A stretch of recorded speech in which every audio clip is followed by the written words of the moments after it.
10 mai 2011, cela représente quoi pour vous? Mais disons que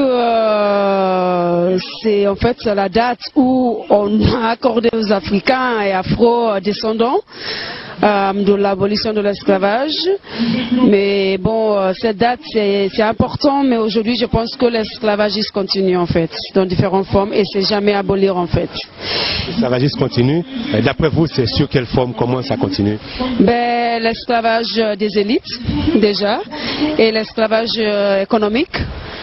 Et territoire aussi, parce que aujourd'hui, quand un peuple est incapable d'occuper même de leurs enfants sans aller travailler pour les autres, quand un peuple on a des talents sans aller prendre le passeport des autres, quand un peuple on a des diplômes sans organiser pour aller créer l'entreprise pour son peuple, sans un peuple, quand un être on est obligé de faire signer des choses pour que tu aies l'argent, pour moi c'est l'esclavage.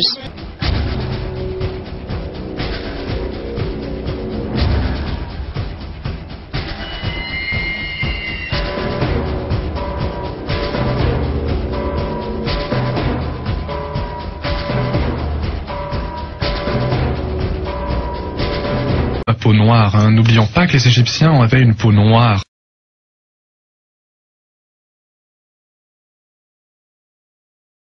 Malgré tout, c'est une réalité biologique. Il faut vraiment s'imaginer les individus égyptiens antiques comme ayant une peau noire, beaucoup plus que maintenant.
Lorsque vous voyez ce qui se passe à Haïti, un petit séisme s'est passé, il y a eu 250 000 morts.